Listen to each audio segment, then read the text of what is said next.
Même dans SCL, comment elle s'appelle?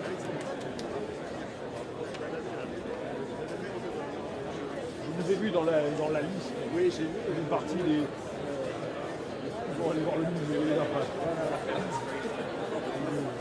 L'après-midi chargé de. Je suis le président d'Orano, Claude Morin. Orano, ça m'a dit. C'est le nouveau nom de Areva. Une chose très sérieuse, très sombre, très stratégique Et très sérieux. Très sérieux. Bon,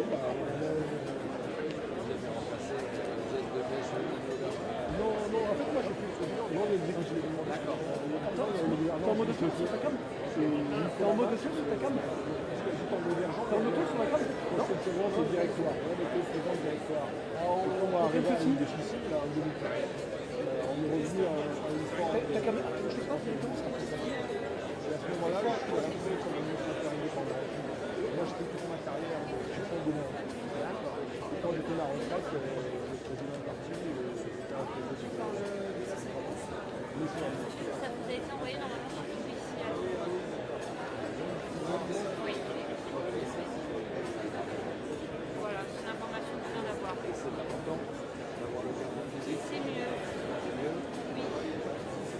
Là, normalement, vous êtes sur les listes. C'est un peu le faire, mais. J'ai un email. De nœud ou de long? Oui, ça, c'est moi qui vous ai envoyé le mail comment de donner, mais normalement, ils vont vous envoyer le un carton. email de. Moi, j'ai pas reçu de carton. Oui, parce que c'est nous qui les avons, les gars. Tant mieux. On a reçu un email de City of London. Normalement, oui, vous avez dû recevoir un mail de City of London.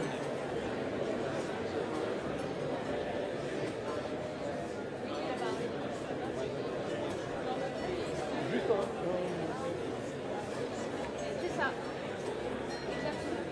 pensez-vous qu'il faut avoir les deux ou ça ou non? Parce que ça, c'est une idée avec Je sais bien, mais hier, ils nous ont demandé pour le Windsor de prendre les cartons qui n'ont pas été utiles, mais si vous ne les prenez pas et qu'ils voulaient non, non. Allez, on les trimballe. C'est dommage, on va l'abîmer, mais c'est un collector. Ah bah, faut pas le plier. Il faut le tenir à la main. Exact. Alors, je peux pas vous dire que je vous le prends parce que hier, j'ai dit aux invités que je leur prendrais leur carton une fois qu'il serait passé, mais on m'a pas laissé rentrer dans Windsor. Donc, je ne peux pas récupérer le carton. Donc, c'est un peu...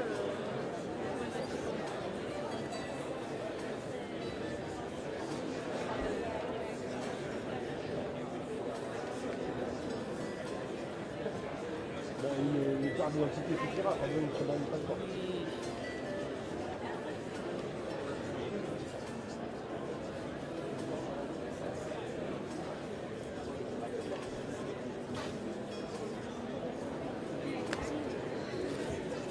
Oui, mais putain, mais foutez-moi la paix là.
J'essaie de me faire inviter au déjeuner à l'ambassade.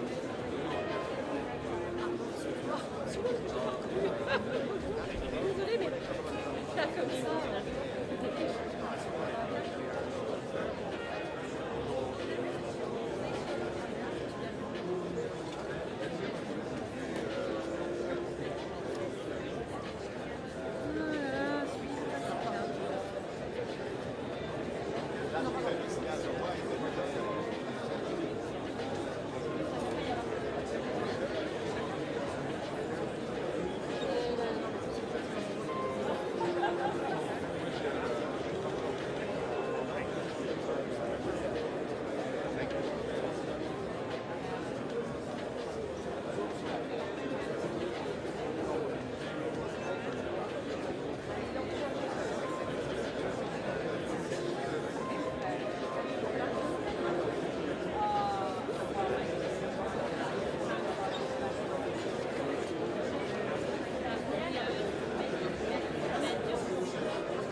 Tellement concentré. Ah, Non, mais comment non, mais vas-tu? te lève pas, te lève pas. Comment vas-tu, ça va? C'est ça, je t'appelle.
Ladies and gentlemen, my name is Hugh Brady and I'm President of Imperial College London.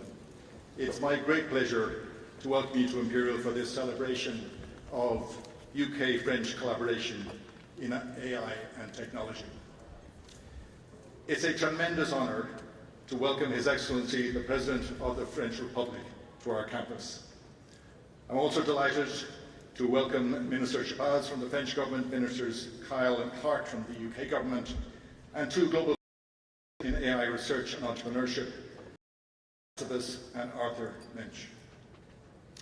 President Macron, we are located in what is known as Albertopolis, which is named for Prince Albert, who in the 1850s used the proceeds of the Great Exhibition in Hyde Park to create what is now, or what was then arguably one of the world's first innovation districts. The precinct is also affectionately known by many as the French Quarter of London because of the large French community and educational and cultural institutions near us. I should add that Imperial's new White City Deep Tech campus, which is just a few miles from here, sits on the site of the UK-France Exhibition of Science, Arts and Industry in 1908, held in 1908, which was the first collaborative international exhibition hosted by our two nations and which attracted over 8 million visitors. Mr. President, Imperial is somewhat unique among the world's top-ranked universities by virtue of our focus on science, technology, engineering, medicine and business, so-called STEM-B. Our founding mission, and I quote, was to be useful, which I think was a wonderful understatement of everything that Imperial has and continues to achieve through its education, its research, its innovation, and its entrepreneurial activities. Every day our students, our staff and our partners come together to interrogate the forces that shape our world, and we use that knowledge to tackle the biggest challenges facing humanity. Mr. President, we warmly welcome your leadership, along with that of Prime Minister Starmer, in championing science and technology collaboration through this UK-France summit. At Imperial we're very proud of our long history of collaboration with France, and we're acutely aware that it's only by combining our research capabilities and by closer collaboration with other European and international partners that we come close to the scale and impact of the very big research ecosystems of USA and China. We are especially proud of our deep bilateral partnership with CNRS, and here I should acknowledge the invaluable support of the CNRS Chair and CEO, and indeed my good friend Antoine Petit, who joins us here today. We're delighted that today's event also marks the launch of the Imperial CNRS Ayrton Blériot Engineering Lab, shortened to ABLE. The lab is named for the British physicist Hertha Ayrton, who the first woman elected to the Institution of Electrical Engineers, and French aviator Louis Blériot, who made the first successful flight, of course, across the English Channel in 1909. And fittingly, this international research lab is designed to harness the power of AI, of emerging technologies and of engineering to tackle the grand challenges of sustainability and resilience. As you, Mr. President, and Prime Minister Starmer have highlighted, AI has the potential to transform our economies and our societies for the better. So we're especially pleased, as an institution that hosts over 500 AI researchers, and indeed recently launched a new school of convergent science focused on human and artificial intelligence. We're particularly pleased to be hosting this AI and tech discussion today. I'm looking forward to what I know will be a hugely insightful discussion. And it's first my pleasure to hand over to another very strong advocate for the potential of AI, Dr. Peter Kyle, Secretary of State for Science, Innovation and Technology. Peter.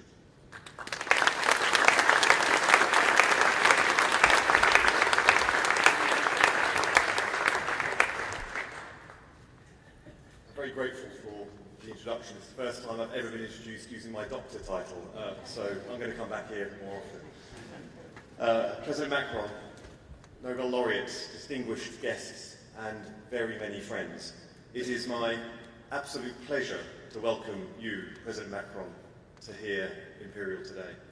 Mr. President, we met briefly at the successful AI Summit in Paris earlier this year.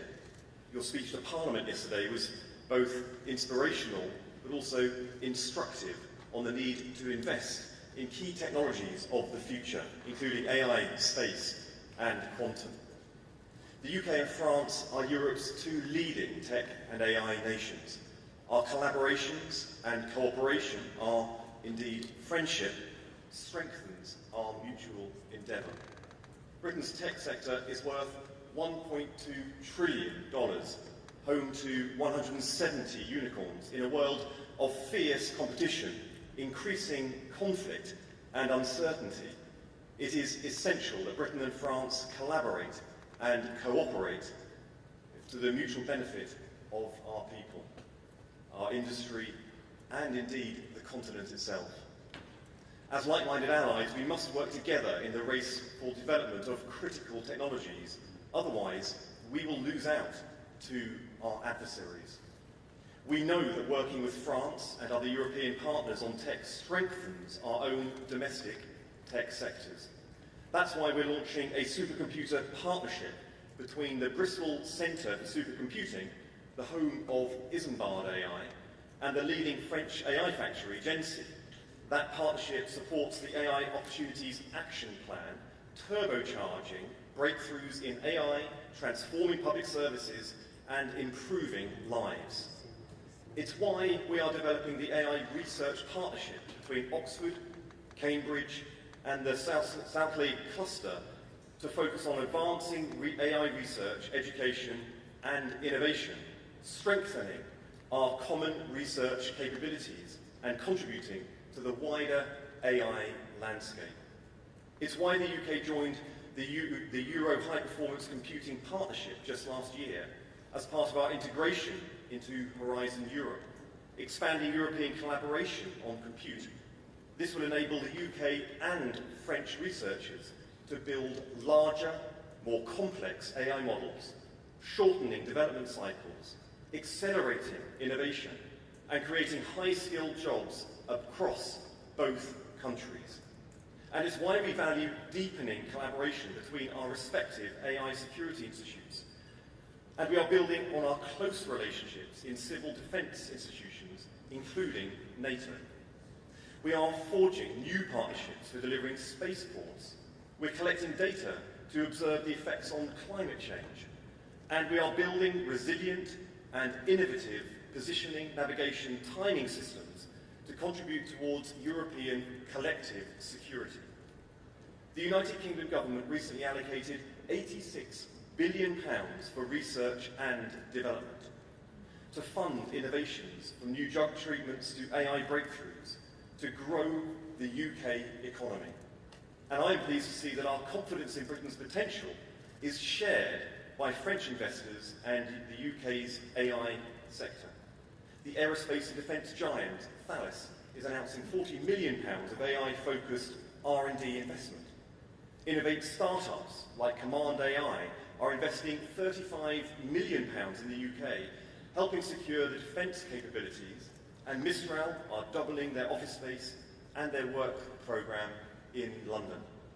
At the same time, British tech companies are winning tens of millions of pounds in significant contracts with France. Corporates safeguarding jobs and driving economic growth here at home, including Synthesia's new partnership with Decathlon to create new AI avatar labs. 11 Labs collaboration with TV stations like M6 and TV 5 Monde, and Darktrace's contract with GL Events, a French major events operator. Thank you again, Mr Macron, Mr President, for honouring us today with your presence. It is my deepest and most sincere wish that our two nations continue working together to deepen our science and our technology partnership and to unlock ever greater opportunities for both of our nations. Thank you.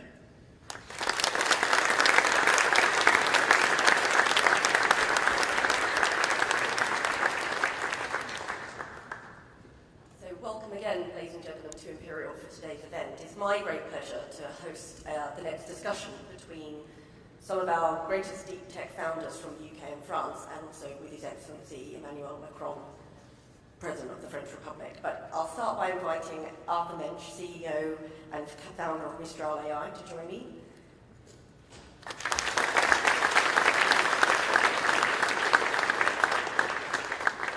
And then I'd like to invite Sir Demis Hassabis, co-founder and CEO of Google DeepMind and Nobel laureate.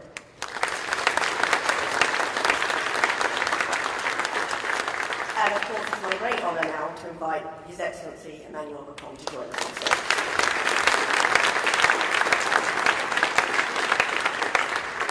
So, my first question for you, President Macron. From Louis Pisan's influential work on the development of TCP and the IP protocol to Alan Turing's foundations of computing, France and UK have always been global leaders in technological progress. How do you see the strengths of France being built upon to continue that progress, to continue to compete globally as the technological race really builds across the world? Thank you very much, and thank you for this opportunity. Thank you, Mr. Minister, for your words and your very clear program and commitment. And thank you, Mr. President, for hosting us and welcoming us in the university. And I think the title you decided to adopt, I mean, from science to growth, is a very good one, and it's probably the best answer to your question. When we look at the challenge, it's clear that I think it's not just because I'm here, but UK and France are probably the two nations to be part of the race and leading the race in Europe. But we are lagging behind, both the US and China. Let's be lucid. And the big question for all of us is how to be part of the competition and indeed to de-risk our model and not to be dependent on US or Chinese solutions. And the first one is science, science, science. And investing in science and fundamental science is absolutely a necessity. And I want just to emphasize this point because it's a very important one, and I'm very pleased by your mention of CNRS. And I know that a lot of research centers in France will sign partnerships during this trip, but fundamental science remains very important, and obviously technological research as well, and so on. The second point is training people. I think our two countries have the chance and the merit to train a lot of data scientists, mathematicians, and so on. So we have the skills, and we were used to train the skills. And we have to follow up and increase. And part of the AI program we have, and since 2018, the first AI plan, very clearly we launched additional training programs in order to have more and more talents, because it's clear that it is one of the critical issues. The third point is to be sure that we have the right ecosystem. And this is here the perfect illustration of what we need. Having public and private labs, but having large companies working with these labs, with startups, and an innovative ecosystem. And I think our two countries are probably the best-in-class ecosystem in Europe. But we are still lagging behind the US as well, if we are totally honest, by the necessity we have to increase the number of startups, but to have much more scale-up opportunities. Because the level of our tickets remain clearly behind what is on the US side. And this is why I think we need this big AI program on both sides of the channel. But this is why we need a proper European approach. And capital market union for the European Union, but all the links and capital markets is beyond borders. But having a real financing ecosystem to be able to finance much more our innovation, and especially those who are very demanding in terms of capital, is absolutely critical. And as long as we will be too much dependent on investors in the US or big public and private investment in China, it will be very difficult to consolidate a proper European ecosystem and a Franco-British ecosystem. So the better integration and the scale-up of our financing solutions is absolutely critical. The fourth point is about the infrastructure. You mentioned the AI summit. We all announced, completely crazy figures when you are normal people. I mean, when you have just for one project, one plant, something like a dozen of billion euros being invested. But what we need is clearly computing capacities. And as Europeans, we're still dependent on the computing capacities. And for these guys to train their model, and it was very difficult to be just to rely on our own computing capacity, because where we represent 20% of the requests, we had 3 to 5% of the capacities. We are bridging this gap, and we announced, both in UK and France, a lot of additional capacities precisely to train our model and to compute and so on, but this is absolutely critical. It will be impossible to completely kill our dependencies on this track. Why? Because when we speak about this infrastructure, you need to have the packaging of the chips in order to build the AI factories. So we are building AI factories, we are investing, we are attracting investors, but the packaging is for more than 80% of the market made by NVIDIA. So this is why we are attracting NVIDIA, and we signed a great partnership between Mistral AI and NVIDIA. So we go upstream. And after that, when you look at the chips, you need Foxconn or TSMC, but very few Taiwanese companies. So we have to work with these companies to de-risk our model, otherwise we will remain totally dependent on them. So it's clearly one of the critical areas where we have to team up with your country, but as well where we have to accelerate our own research. Because all these guys learned their technology and the chips industry in Europe, by the way. And I would say the last point is to be sure that we precisely go downstream as well. And we share this innovation, and this innovation is, precisely improve the efficiency, the productivity, and transform the different verticals from energy to life sciences and so on. And this is where our capacity precisely to accelerate the ownership of all this innovation, but as well as you mentioned, the way to accelerate our ability to use AI and AI disruptions in other sectors is absolutely critical. I could detail, but I was already too long, but this is why I'm very happy to be here, because DeepMind is clearly a great example of how to make such an innovation a game changer, and what you are doing in life sciences, for instance, is, on my last point, one of the game changers to be much more independent, and where the AI race could be clearly one.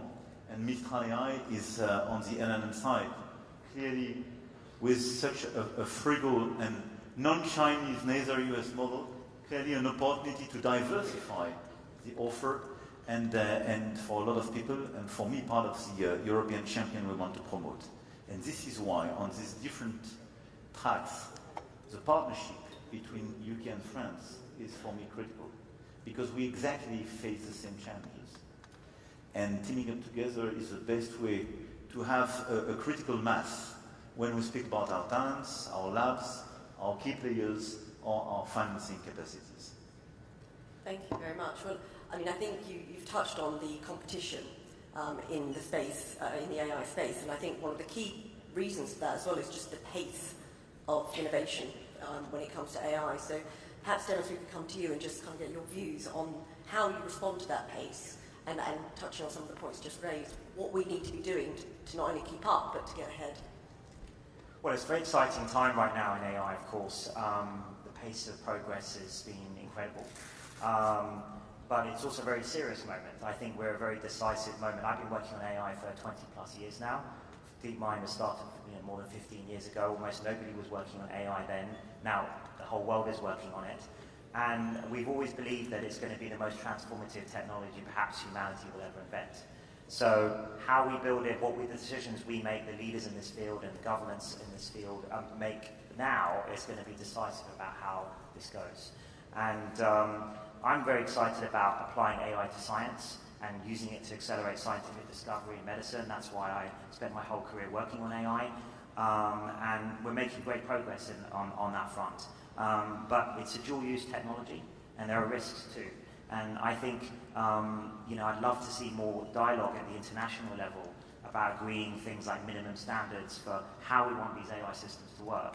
And I've been saying for a long time, and we've been talking with President Macron for a long time, you know, maybe even 10 years ago now, about if you want to influence how this debate goes on the global scale, you have to also be in the lead technically, to have a seat at the table. And I think the UK and France and a few other like-minded countries, perhaps like Canada and Switzerland, you know, I think if we band together with the same values, we can form a counterweight to the two global superpowers and influence the debate at the global stage. And I think that's very important to have that voice, given that this technology is going to affect everyone in the world.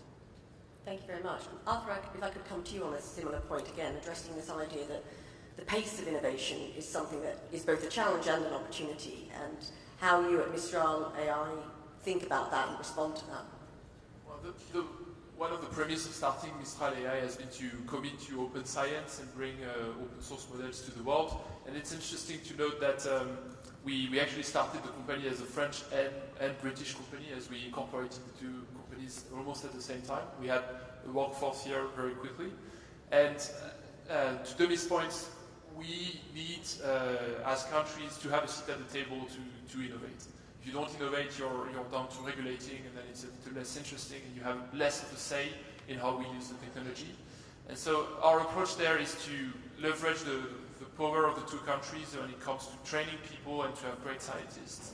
And by committing to the open technology and building business on top, building an enterprise business on top, we've been able to, I think, accelerate and change a bit the way the field were thinking about this issue of having enough transparency around the models, having enough access, ability to change them. And what we see is that with the models that we've released, starting in 2023, the academic world has been able to use them quite extensively. I've actually never had as much citations as with Mistral 7B, which is the first model we released. And the reason for that is that it's sufficiently small for scientists working in university to work on them and to do studies. And so we found that by committing to open source and by doing it more than what the US can do, the US is always a bit struggling whether they should do it or not because they have this competition with China, which we have a little less. By committing to this open technology, we've been able to spread science and to have a lot of new scientists work on that technology, and sometimes they came to us and started to work with us. Thank you very much. I think the open source debate is going to continue and be an important policy area that we're going to need to balance.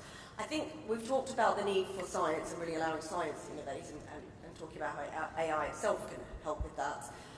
I think the next question is, how do we get some of these great breakthroughs to market? So how do we have science for growth?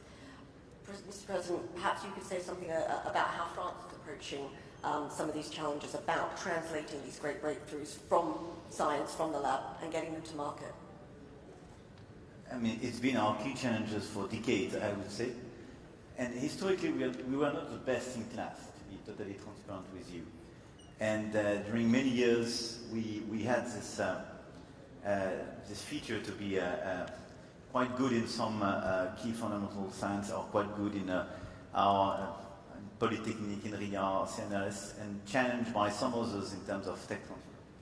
I think during the past 2 to 3 decades, we did improve our ecosystem by creating the flexibilities and the facilities in order to improve the tech transfer, to fix the IP regulations, and to create flexibilities for researchers and so on. And for me, it's, as always, a question of ecosystem and role model.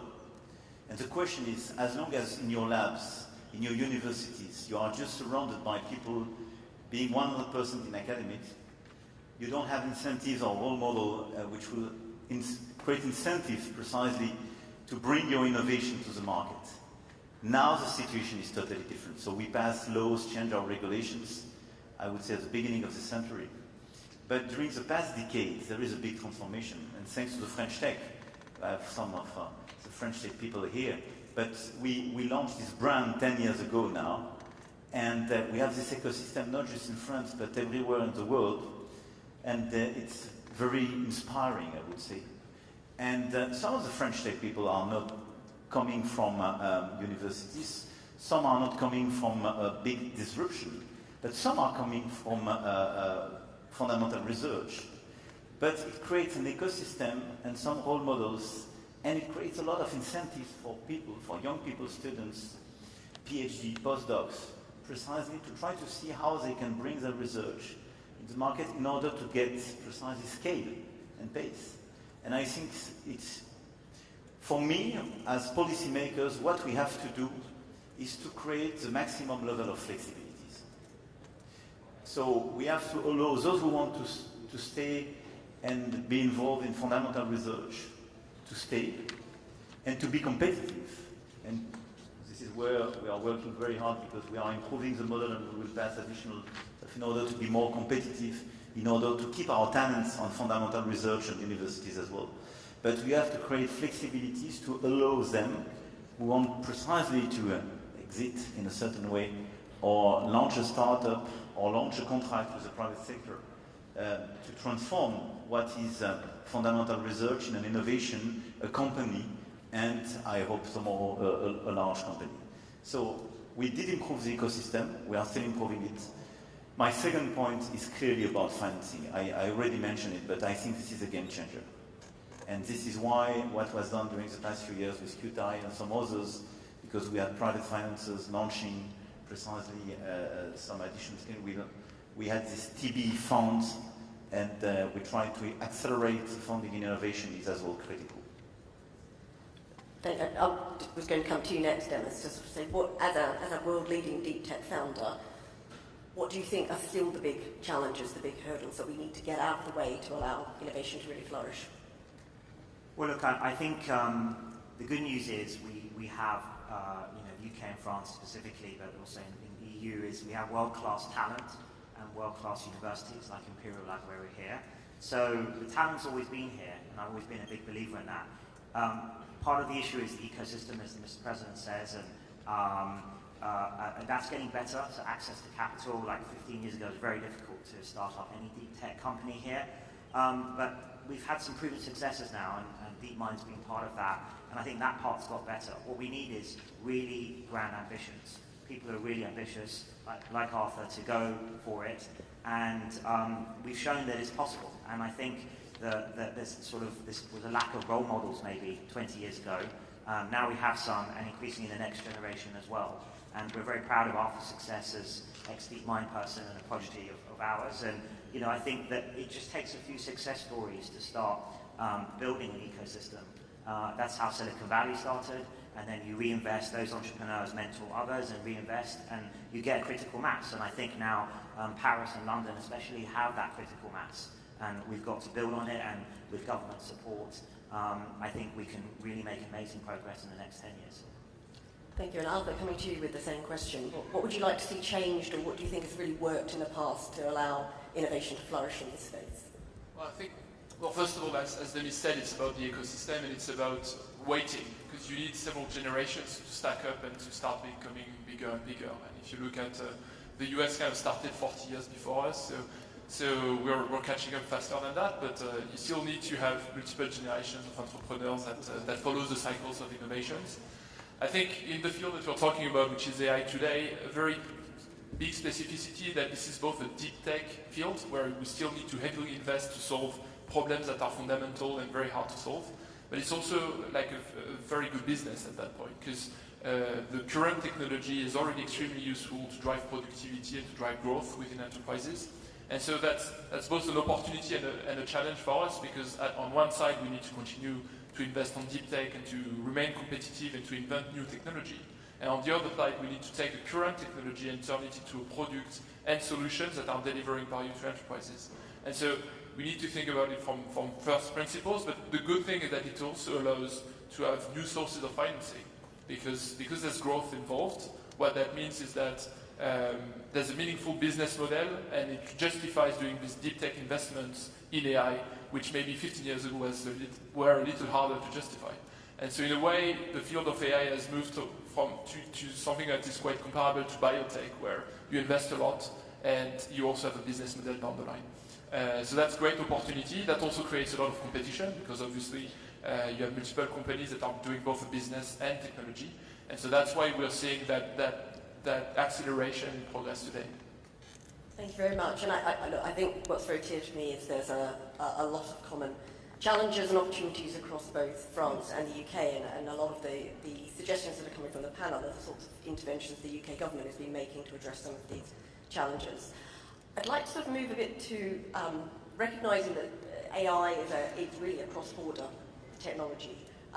It's a global technology, and Mr. President, I'd be interested in your views as to how Europe approaches building a sort of innovation ecosystem and unlocks the potential of AI, referring back a little bit to your comments earlier about the other countries who we're competing against in this space. No, I totally agree with you. This is clearly a cross-border innovation, and it's not just, I mean, AI cannot be seen as an economic sector. This is a big transformation which will impact all the potential sectors by itself, and is a change in depth of the economic structure, and by the nexus with different sectors like life sciences, energy and so on, clearly will guide us to a breakthrough innovation. So there is no other way than looking at AI as a global trend. The problem when you look, and it has what we have to preserve, because it's very important to preserve the global approach, because this is the most efficient way to deal with our key issues. And if we want to fix our energy challenges, our life science challenges, we have to bring all the potential brains and innovations all together at a global scale. The difficulty is we are facing some exclusivity of in some key pillars or key blocks of the value chain. And this is where we have, I mentioned that yesterday in my speech at Westminster, but I spoke about de-risking, but it's exactly what is at stake.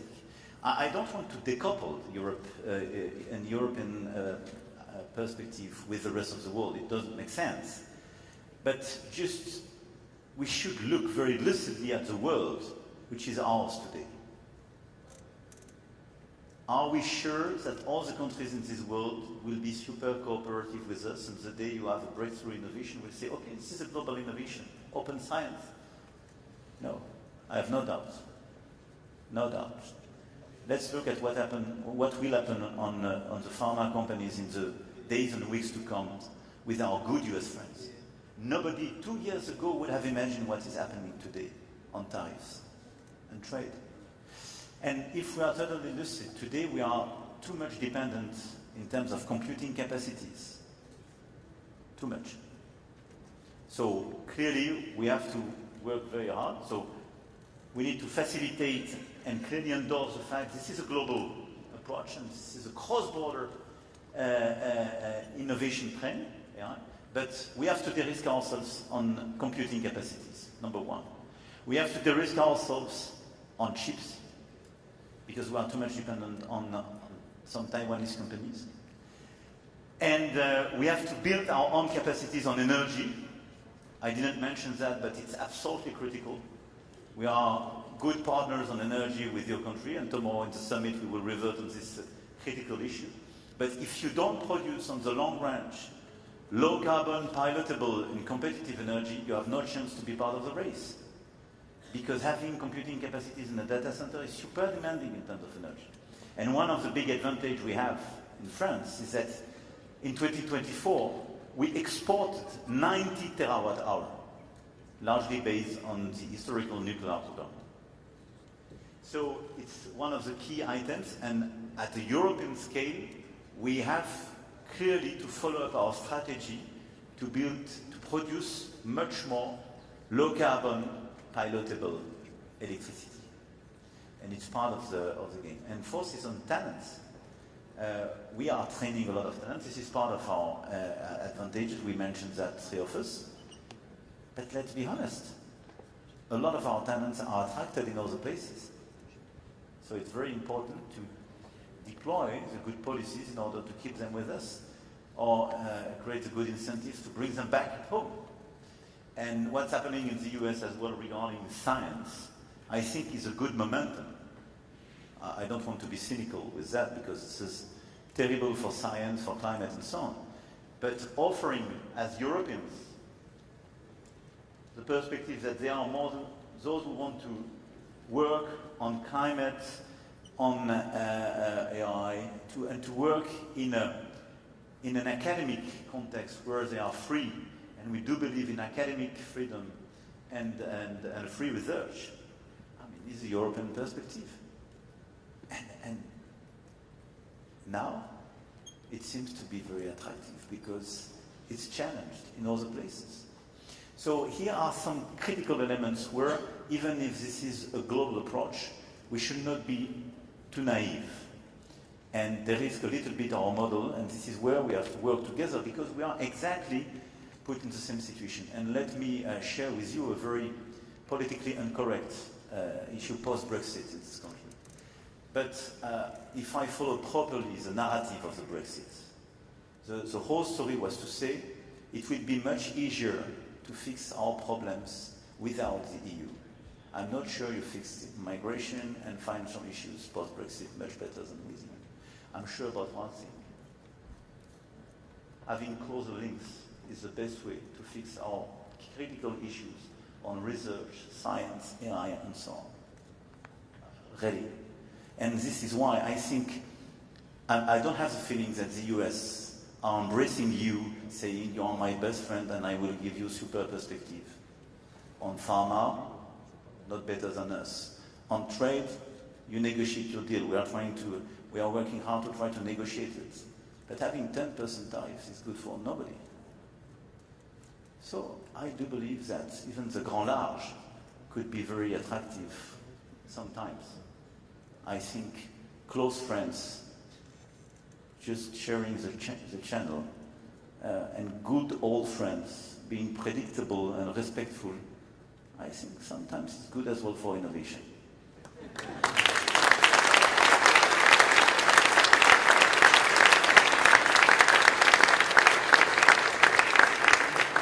I was about to say that I'm sure I speak on behalf of everyone in this room to say we're absolutely delighted to be reassociated with Horizon Europe on behalf of the research and innovation community. If I could perhaps end by going even more global. We've had the London AI Summit and we had the Paris AI Summit, and next year we'll all be in India for the Indian AI Impact Summit. If I could start with you, Arthur, and come down the line. It would be great to end with an understanding of what you want to see on the agenda and what you hope the outcomes of that summit are. I think we need to start thinking about how AI is affecting democracies and how this technology, which brings a lot of benefits, can be used both ways when it comes to addressing citizens' needs. And so what we started to do as a company is to really work with public services to put the technology into the hands of citizens, but there are also ways in which this technology can be used as an influence tool in a way that might be not transparent enough for the upcoming elections. And so I would like to see that being put on the agenda personally, because I think it's going to have effects on the upcoming elections. I think it's a risk that is accelerated by some form of concentration of power by a few American companies. And so we need to look into that, and we need to make sure that we have enough transparency there. It's one aspect. And then I would say, again, look at the benefits, look at specifically in India how that could be helpful. Thinking about this is a technology that can facilitate access to services, including healthcare services, including better employment, having a better connection to the state and a better acceptance of the state rules as well, can be really facilitated by AI, and we can dive into it more and have very precise proposals that are grounded into the science that we've done. Thank you. And Dennis? Look, I think the first two, the Bletchley Park and the Paris Summits were very successful, and I think very looking forward to the next India Summit. This kind of international dialogue is critical, I think, for AI, and I think I agree with everything that the President said about it's great to see UK, France, and UK EU cooperation rising. I think that's going to be incredibly important in many fields, but especially AI. To these shared value systems we have, trying to balance the opportunities with the risks in a sensible way. We always talk about being bold with the opportunities in science and medicine. There's going to be incredible things in energy that AI is going to bring, and we have to embrace that economically and scientifically. But we've also got to deploy it in a responsible way for the benefit of the world. And I think the UK and France and convening those two summits and the next one have got a big part to play in that. So really looking forward to the next one. Thank you. And Mr. President, we could hear your views for the summit. Look, I totally share what was just said. I think the first, the relevance of this summit was to have a global discussion. And I think it's very important not to divide this world between North and South, and to have US on one side, China on the other side, and the rest of the world, I would say. And I think this series of global discussions, first, allow people to team up in a certain way, share the same views about opportunities, but as well the main concerns. This is as well a unique opportunity to have exchanges between researchers, academics, entrepreneurs, investors, and policymakers. And this is a relevant ecosystem at a global scale if we want clearly to guide, if it's possible to guide, but as well to accompany the AI innovations where we want, by the way. And to resynchronize our agenda, because we see some differences in different parts of the world between innovation, regulation, total absence of regulation, and so on. And it's important if we want precisely to be part of this race, but as well to have an AI at the service of humanity, to share this discussion and to be sure first that AI by design in a certain way goes in the right direction, and that the policymakers have the sufficient level of ownership and understanding of all these innovations, and to try to see together how to build the most efficient and ethical ecosystem. So having a unique discussions on so many topics, and the same discussion from India to Canada is for me very important. So this is why I'm very excited as my two friends with this perspective of this new summit in India. And I want to thank you, by the way, because you launched the first edition in UK, and it was very important. And this cooperation is absolutely critical between them, not just both of us, but globally speaking. Well, thank you very much, and I think it's clear these conversations can and must continue. I would like to thank our panel for what I hope you found was a fascinating discussion on the future of AI innovation, and I think as well that demonstrated just how important it is for policymakers and innovators to be talking to each other as we navigate what is really quite an exciting but also very challenging new technology. So if you put your hands together, please, to thank our panel.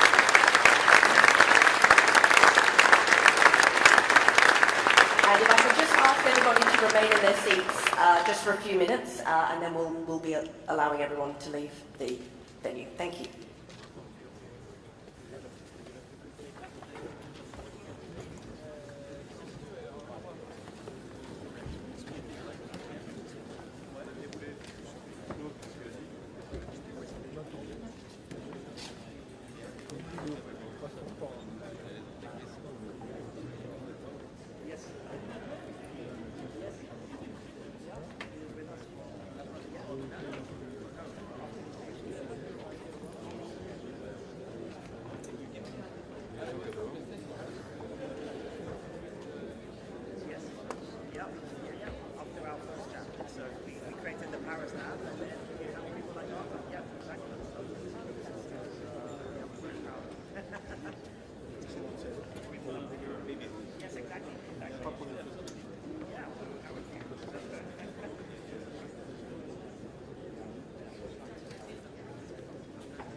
you so much.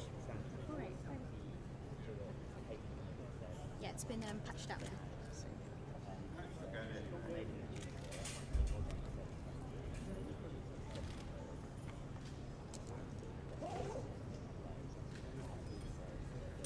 I'll just be around the corner.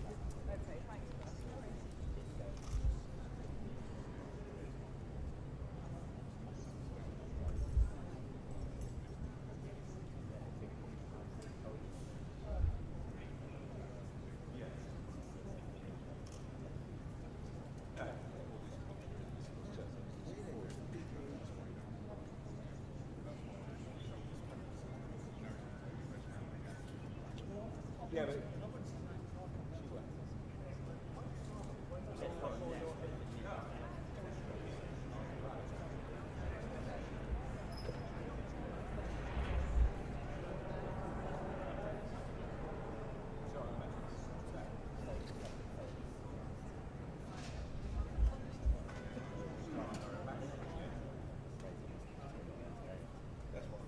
he said not to, he seemed very and he said don't, getting the other end. he said it's perhaps it worst case scenario I'll speak to Keir.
We'll put the barriers back and it'll just be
Yeah,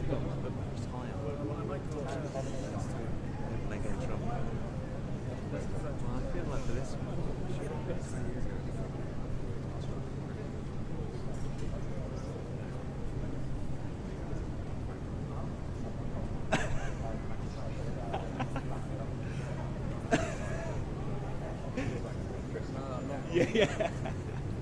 Is it like an elastic one?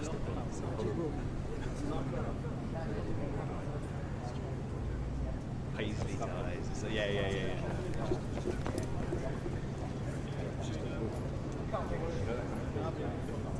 Yes. Yeah. Yes.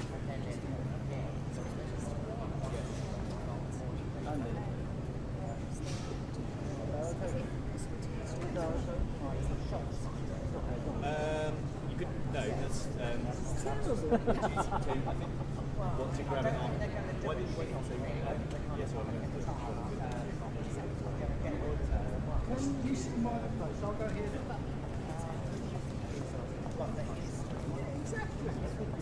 yeah. You can You okay? I think if you come over here. Crouch down here.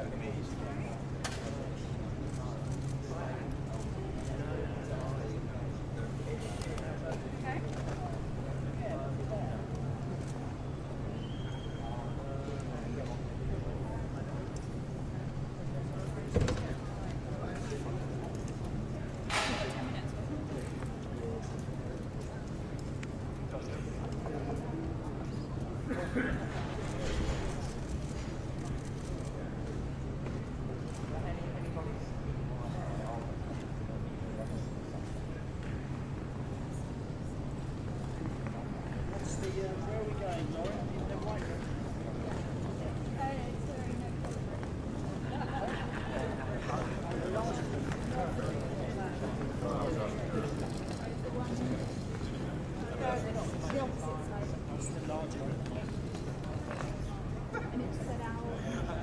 I'm not sure that's true. Well, So we're probably the same, maybe a little bit more.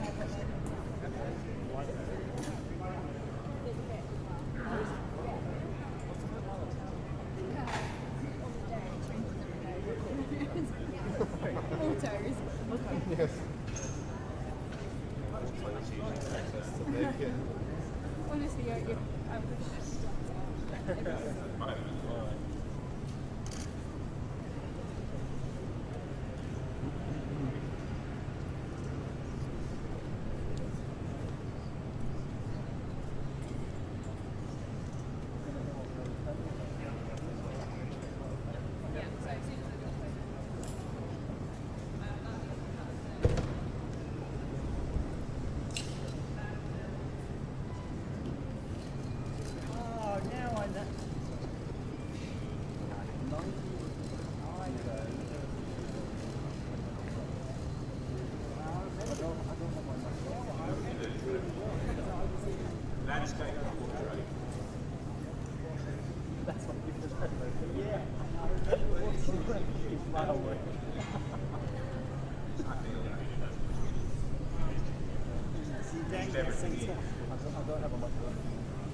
Chairman Mao was there as well.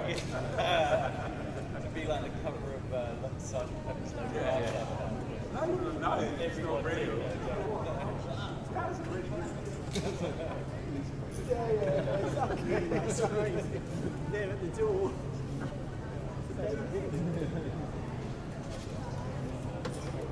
Well, I know. Shaking hands at the door.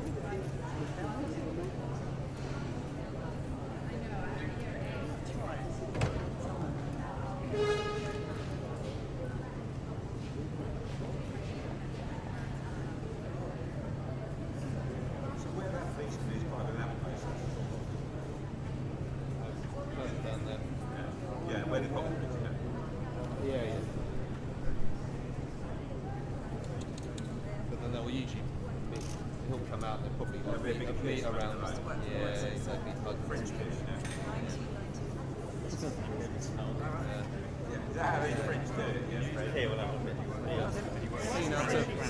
Seen after they did a traffic except they get until they get to the cinema. I'm not sure I want to manage to get oh yeah.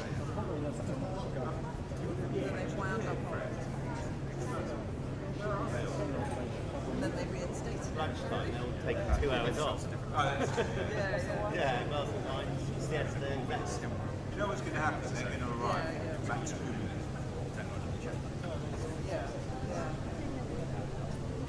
yeah, exactly. Yeah.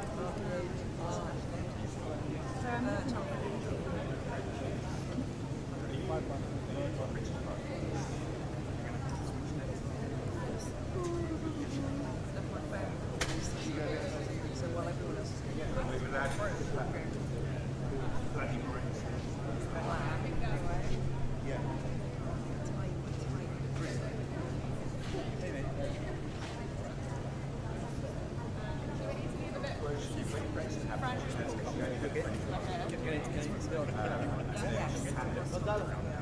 Hey, how you doing? But the byline is just the two. I didn't see Yeah, I know. actually. Yesterday. I know. I only realised yesterday after We just I talking left. for hours in After video I chat. left and we were chatting and stuff, I was like, oh, hang on a second. I know. All good? Yeah, all good. Yeah. I know, I only put two and two together. Hey. Yeah, and then when I get there, quite decisive. They've sort of got used to it. You guys are not live, right? Can I? Yeah. So I need to. Okay.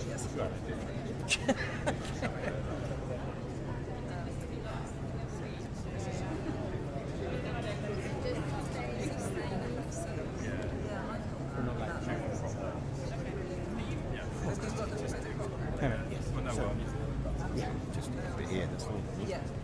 And he's white.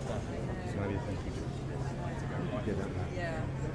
Okay, okay, good luck. We'll see you. Where are you next? So you back here tomorrow? No, you're not. Yes. I think I might be back here tomorrow, but I don't know. But not here. Oh,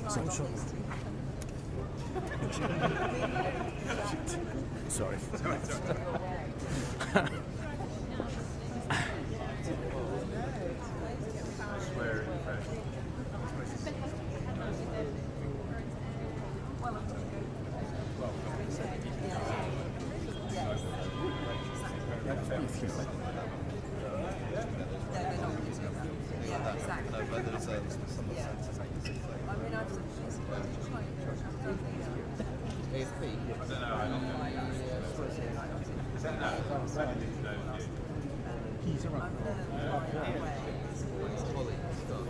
Okay, they were jumping. Okay, perfect, yeah. No, nothing. I just wanted to make sure you were there, so I can move around for the pool thing. Okay. Okay.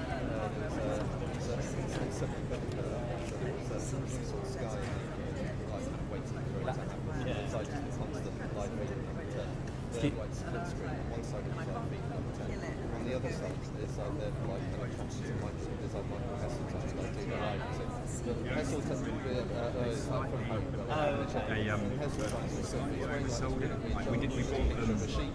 we bought them properly tested, and annoyingly, without thinking, I put my headlight right now. The shot shows like Heseltine on this side. And my head appears in this one, and it looks like I'm looking at Heseltine and laughing at his jumper. I'm like,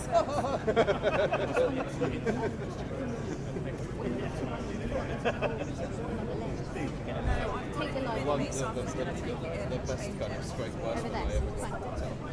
I'm hoping there's like a second being reset. But I'm going to leave the live view on the tripod. Yeah, cool. And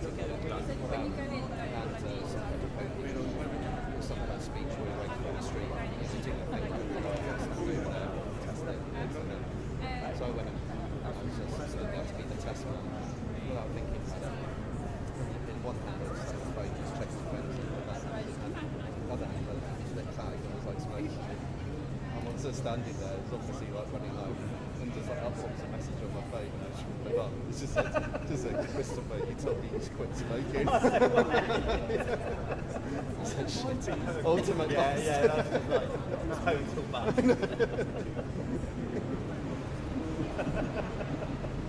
Just when you think you're safe. What have you done?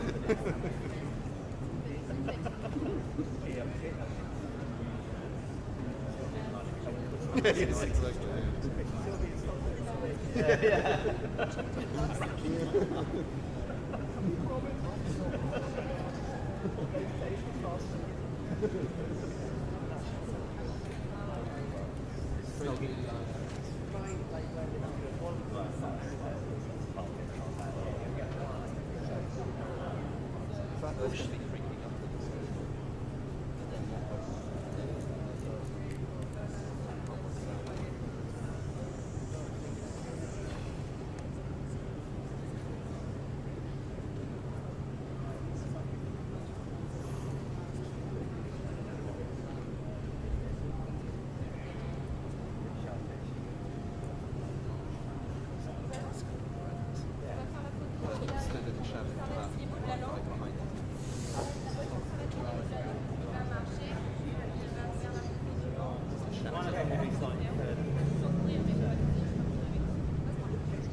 That's horrible.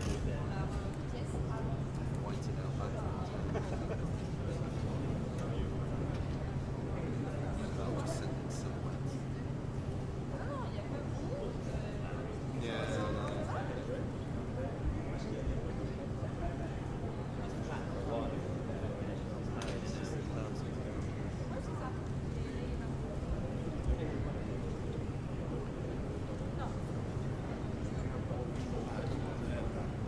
Je fais finalement l'arrivée là.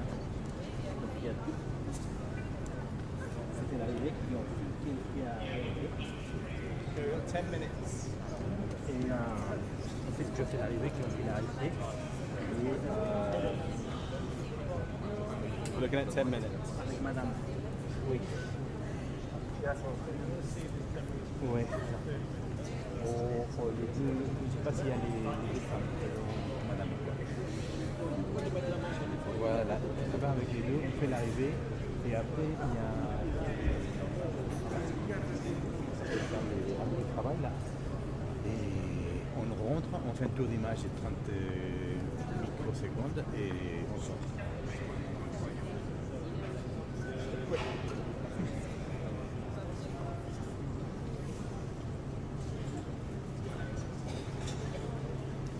En fait, ça se permet à la presse, donc on ne sait pas encore si on va le faire. C'est hors test, ça part. Donc je t'étais au courant, une fois qu'on termine tout le travail là ici, je t'étais au courant. Ouais. Work meeting. I'm not sure when they're going to come from that. Yeah. See if I can find out. Non, il n'y a pas de manche-crépi là, on attaque direct la meeting quoi. Et il s'arrive à pied, en fait il les débauche un peu loin apparemment. Et donc en principe on devrait avoir Macron et madame qui arrivent à pied.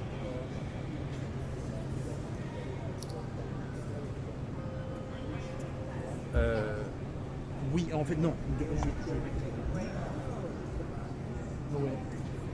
Oui, non, je me suis fait demander ça. Je suis des côtés. Ça va dans la même photo. Tu m'entends?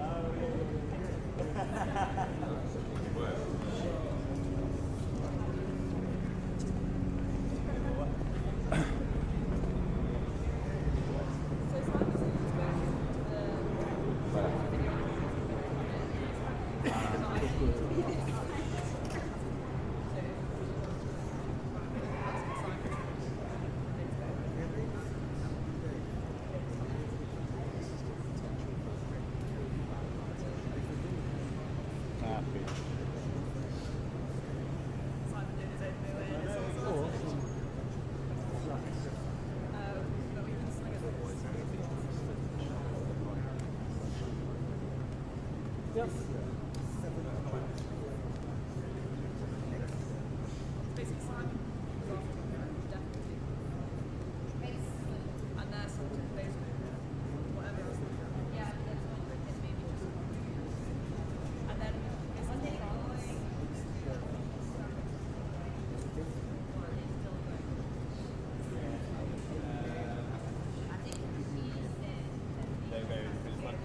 Simon going to bring the officials to the front? Yeah, so we're going to run in.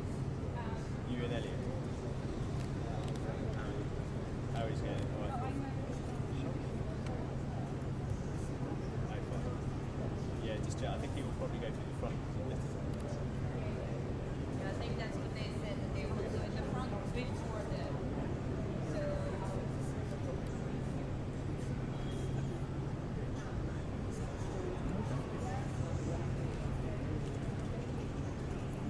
Well, we've been told that they're going to jump in the car, get the photo, and come into the middle of it.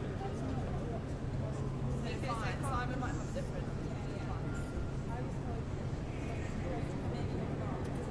Well, in advance for us, it's like 2 minutes. So she cannot be there. I mean, for her, it would be the best.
That's fine. Okay. But Simon's only got one pass. So it's not for the second.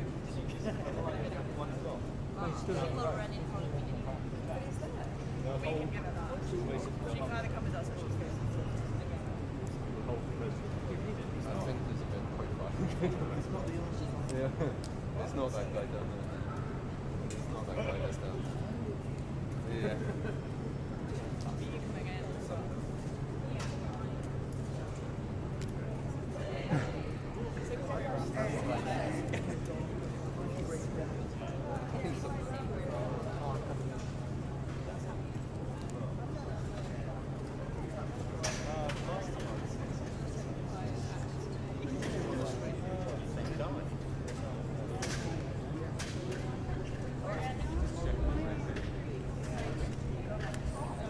Est-ce que tu te baisses un petit Oui, peu? évidemment. Je vais You will get down? I'm going down. Yeah. Of course, yes.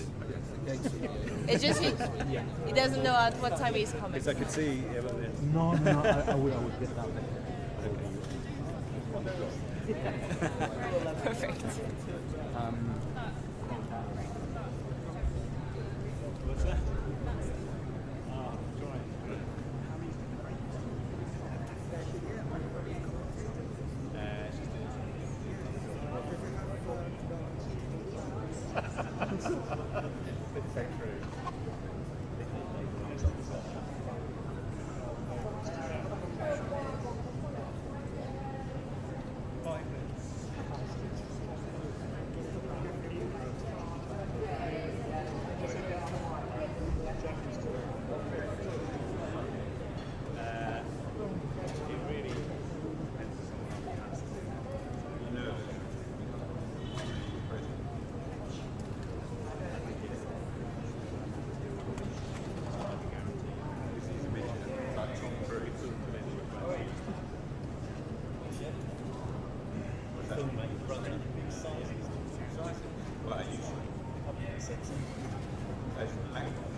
I know, don't get me confused.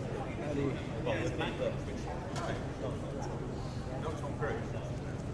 And I'm wearing a hat, but I wear a hat because I don't think it bothers. I'm sure people ask me all this stuff.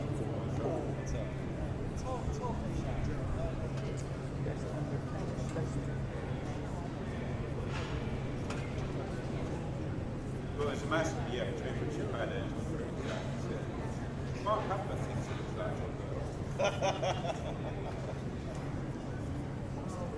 Why does he think that? No, it's a joke. Okay. And Mark's about 6'3" and Tom Cruise is about 5'4".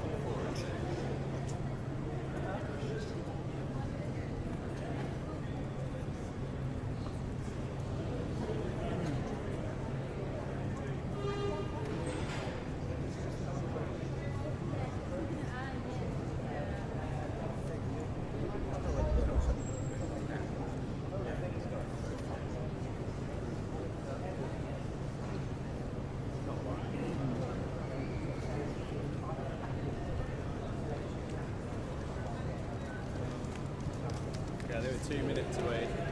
2 minutes. 2 minutes.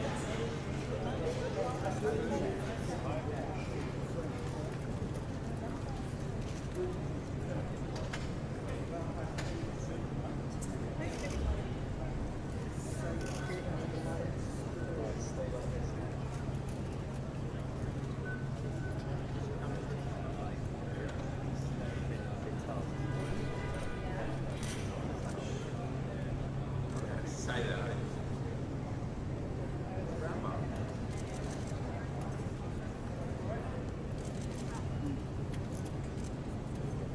Oh, yes, sorry. Yeah.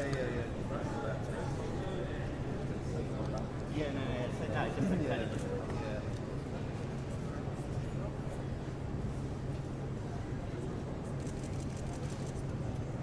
Once they're at the door, once...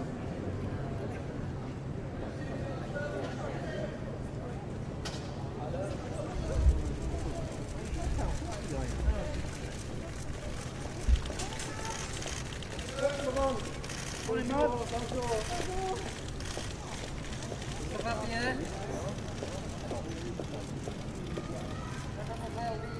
À la barre.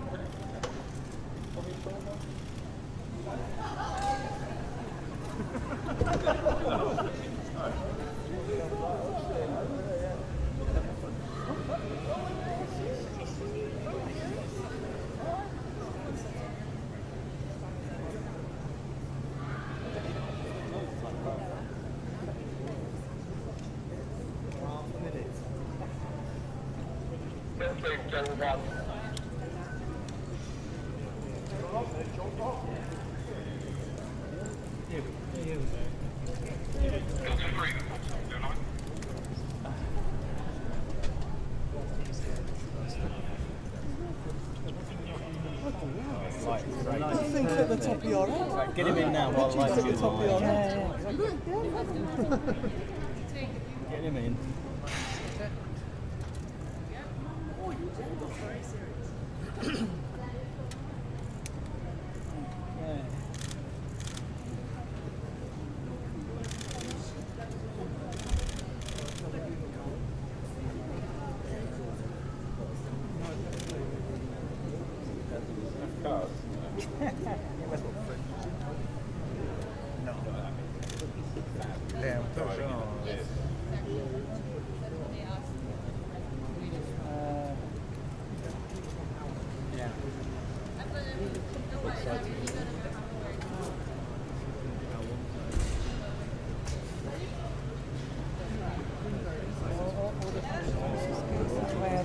Yeah, thanks. Run!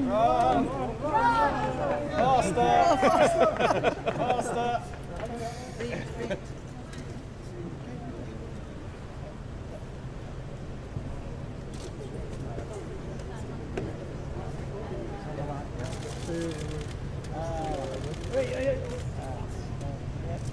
Over here. Crazy guy.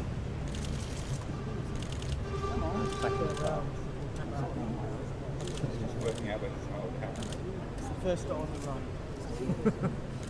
So remember, you meet with the Starmer, not Tony.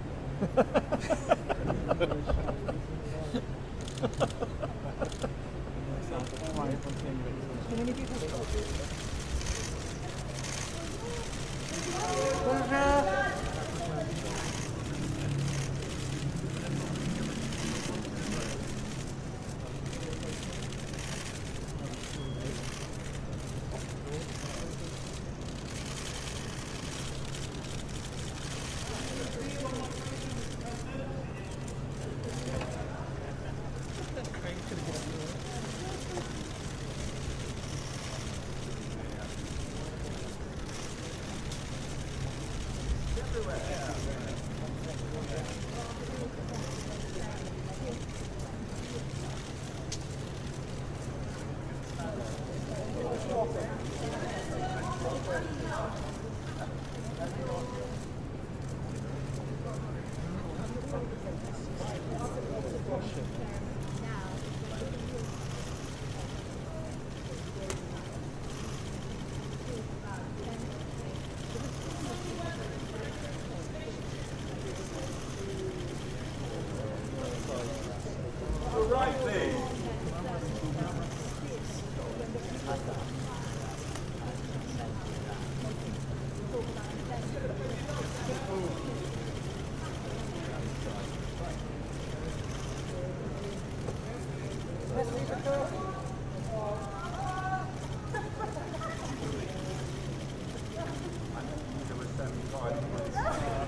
Bonjour. Bonjour. Ça va bien?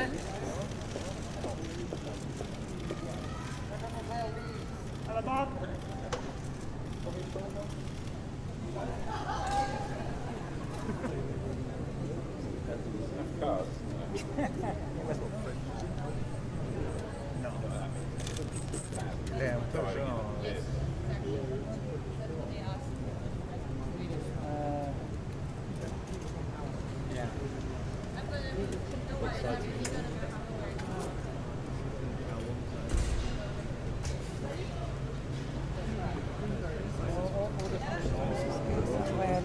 Yeah, thanks. Run!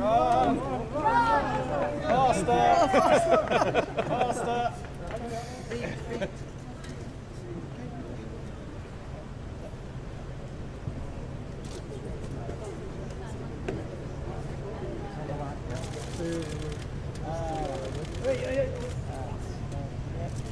Over here.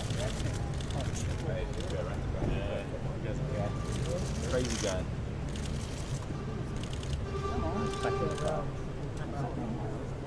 It's working out with the smile of the camera. It's the first start on the run. So remember, you meet the Starmer, I'll tell you.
Well, Mr. President, Emmanuel, it's such a privilege and pleasure to welcome you here to Downing Street.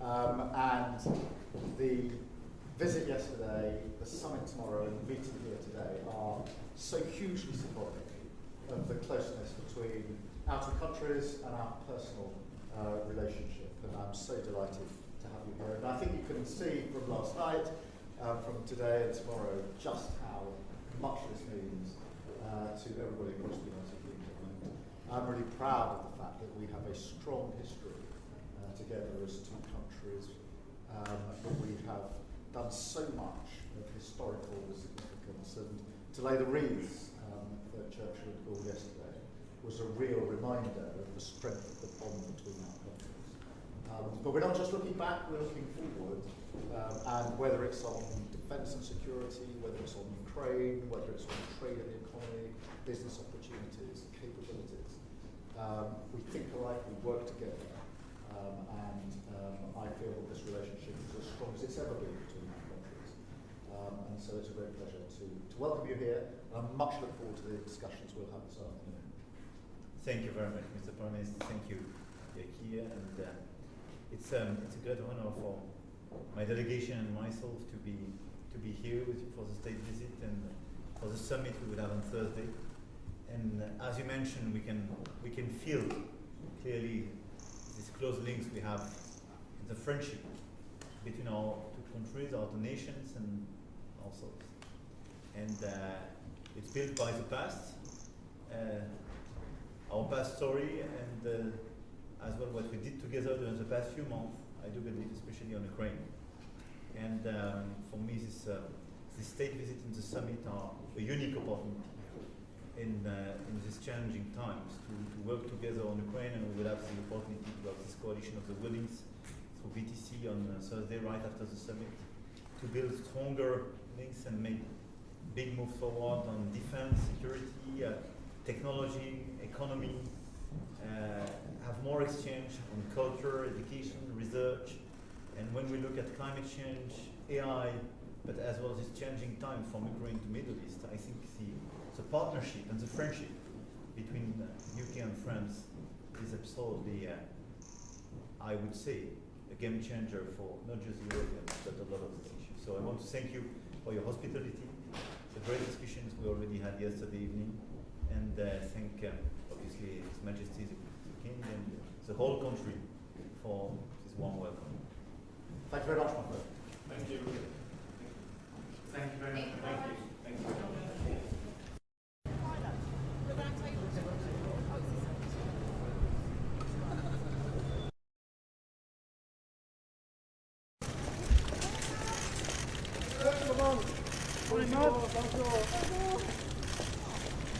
Ça va bien?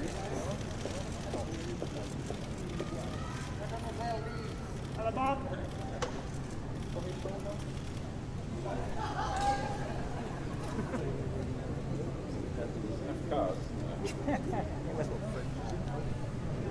No. Lei è un po'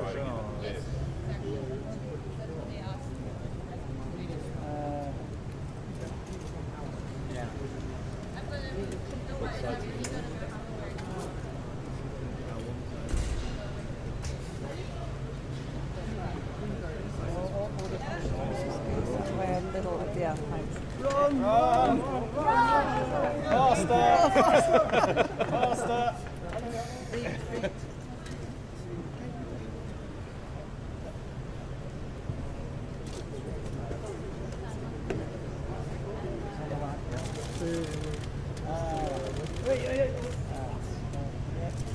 over here. Crazy guy.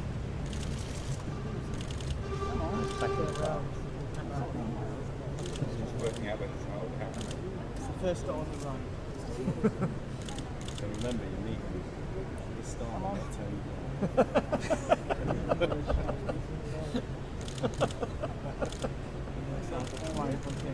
Too many people.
Well, Mr. President, Emmanuel, it's such a privilege and pleasure to welcome you here to Downing Street.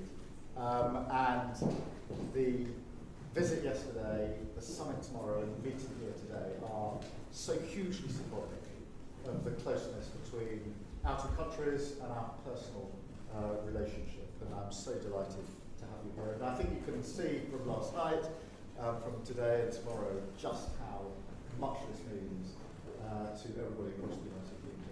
And I'm really proud of the fact that we have a strong history together as two countries, that we have done so much of historical significance, and to lay the wreaths at Churchill and Gaulle yesterday was a real reminder of the strength of the bond between our countries. But we're not just looking back, we're looking forward, and whether it's on defence and security, whether it's on Ukraine, whether it's on trade and the economy, business opportunities, capabilities, we think alike, we work together, and I feel that this relationship is as strong as it's ever been between our countries. And so it's a great pleasure to welcome you here, and I much look forward to the discussions we'll have this afternoon. Thank you very much, Mr. Prime Minister. Thank you, Keir, and it's a great honor for my delegation and myself to be here with you for the state visit and for the summit we will have on Thursday. And as you mentioned, we can feel clearly these close links we have in the friendship between our two countries, our two nations, and ourselves. And it's built by the past, our past story, and as well what we did together during the past few months, I do believe, especially on Ukraine.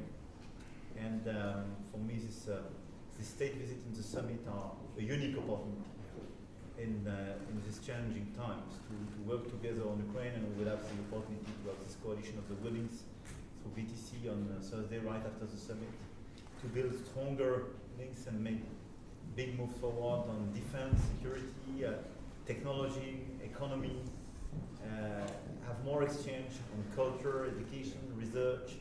And when we look at climate change, AI, but as well as this changing time from Ukraine to Middle East, I think the partnership and the friendship between UK and France is absolutely, I would say, a game changer for not just Europeans, but a lot of these issues. So I want to thank you for your hospitality, the great discussions we already had yesterday evening, and thank obviously His Majesty the King and the whole country for this warm welcome.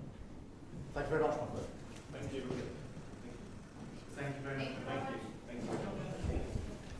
It's worth it. I mean, I've seen it on Sky and stuff.